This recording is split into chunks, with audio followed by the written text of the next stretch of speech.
In this video, I'm going to show you how you can make your own foil tickets to use as a surprise event or vacation gift, or even to sell.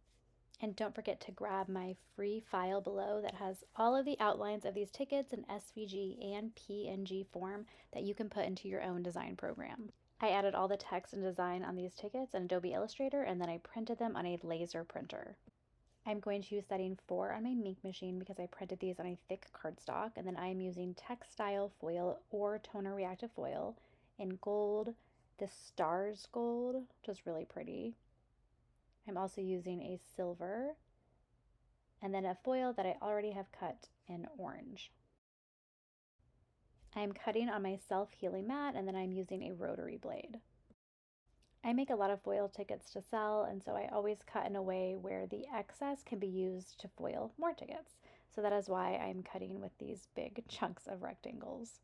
This textile foil that I'm using has a really thick carrier sleeve, which is much better than the Minc brand foil in my opinion. I have a free guide about foiling, but I also sell a guide that has links to all the materials that I personally use when I foil. With the silver foil, I'm going to cut it in a different direction, and then I will have a little scrap, but I always keep these. I just put everything into a bin because you never know when you might need these again. Now I'm going to get out my transfer folder. This is not a laminating pouch, it's a transfer folder that came with my Minc machine.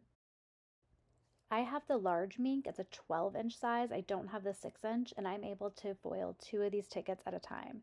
You could technically foil 3, but I just find that there can be too much shifting and I've had too many issues in the past, so I just do 2.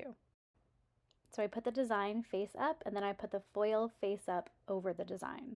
You'll know your Minc is ready when that green light is on, but I always like to let it sit a little bit longer to get it heated up even more. I find that that gives a better final result.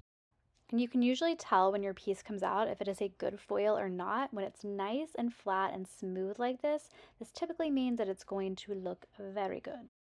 I also like to kind of wipe off the cardstock before I put the foil on top. This can get rid of any dust or debris that will show up on your foil if it's there.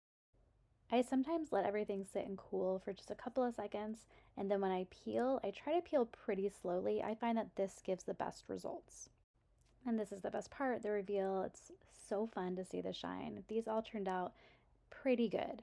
Sometimes you will get a little mark, and sometimes there's no rhyme or reason, and you might just foil it again and it's fine.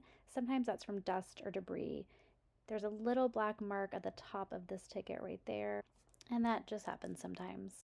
Some of my ticket designs include a scratch-off ticket, so you could design yours so that it has an extra fun element and the recipient can scratch away to reveal their destination.